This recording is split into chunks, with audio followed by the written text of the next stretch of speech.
in which so far more than 33,000 people have died. The United Nations says that figure could double. Remarkably though, survivors are still being pulled from the rubble. United Nations aid vehicles have now begun arriving in Syria, but the head of the UN's relief mission says many people have a right to feel abandoned. Part of the problem is that the rebel groups still control parts of the northeast following years of civil war. One of those areas is Idlib province, already ravaged by conflict before the quake struck. Well, our Middle East correspondent Quentin Somerville and cameraman Robbie Wright have managed to gain access and sent us their first report from inside the rebel-held area. The 30,000 people are now known to have died in Turkey and Syria following Monday's devastating earthquakes. Rescue efforts are still ongoing, but almost a week on, hope is fading that many more people will be found alive. Meanwhile, Turkey's vice president has said more than 100 arrest warrants have been issued over the construction of buildings that collapsed. Louisa Pilbeam has this report. Bebek ya. Bebek mi? Bebek. Al bunu da. This is the sound of survival. A baby pulled alive from the rubble by rescuers after nearly 6 days in Hatay, southern Turkey. And 7-year-old Ishra freed after being trapped for 136 hours. This is a building collapsing in Turkey hours after a series of earthquakes and aftershocks on February 6th. First, the bottom floor crumbled.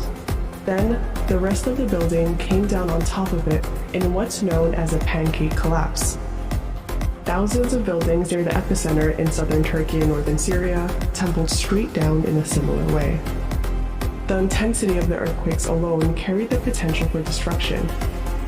But it's the pancake collapses that have made this one of the deadliest disasters in the region. The death toll continues to climb as many victims are still stuck under the weight of the buildings. So what is it about these buildings that has made this earthquake even more devastating? First, let's look at the larger region that's prone to severe earthquakes because of these two fault lines. They sit along tectonic plates that meet one another and cause friction. When the friction builds up, a powerful earthquake is eventually released. Over the last century, Turkey has seen major earthquakes along both fault lines. The most recent one happened here. This is the seismic impact that shows the epicenter. When you take a closer look at the most impacted areas, they were densely populated with Syrian refugees who ended up living in buildings that were haphazardly built and largely neglected. And across the border in Syria, buildings in these areas were already weakened by the prolonged civil war. But what really complicates this disaster is that Turkey was aware of the buildings that were the most high risk. They're called soft-story structures. A soft-story building is typically a large structure with multiple floors and an open plan on the bottom. That bottom floor can sometimes be a parking garage, space for small businesses, or extra homes.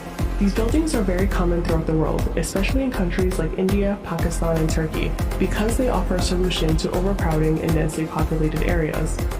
But they historically do a poor job of withstanding medium to powerful earthquakes. Here's why. These columns here are usually made of wood, and the stories on top might be made of heavier materials like concrete.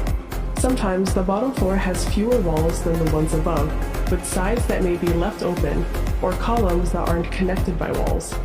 This means that a soft story is the weakest floor and cannot fully support the heavier ones above it. So when an earthquake hits, the structure may shake until that bottom floor collapses. During powerful earthquakes like Turkey and Syria's, the remainder of the building may follow. This kind of collapse traps people under heavy construction materials, making rescue missions even more difficult.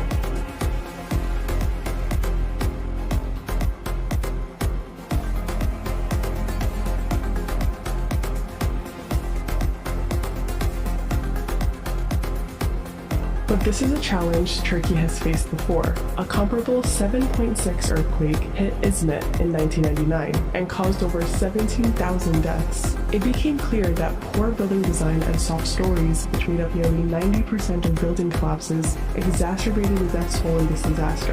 The aftermath pushed the Turkish government to reintroduce building codes with an emphasis on earthquake safety. But they weren't enforced due to corruption and many buildings in Turkey were built well before 1999, which meant those buildings could only be strengthened retroactively. There is a way to keep soft-story buildings intact in the event of an earthquake, retrofitting them with materials that can support the weight of the structure. In an ideal scenario, these wooden columns can be replaced or reinforced with steel frames. These open walls can be reinforced too, and extra bolts and braces can be drilled into the foundation. So if the structure shakes, there's support from that bottom floor.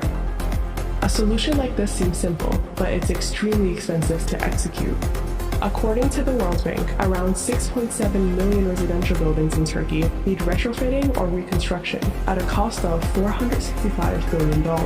As of 2021, only about 4% of those buildings were transformed. In fact, retrofitting is an expensive undertaking and nearly impossible even in countries like the US. السلام عليكم. إذا كنت لست حاسد اشترك في قناتي واضغط على زر الإعجاب لكي يصلك كل جديد. السلام عليكم. إذا كنت لست حاسد اشترك في قناتي واضغط على زر الإعجاب لكي يصلك كل جديد.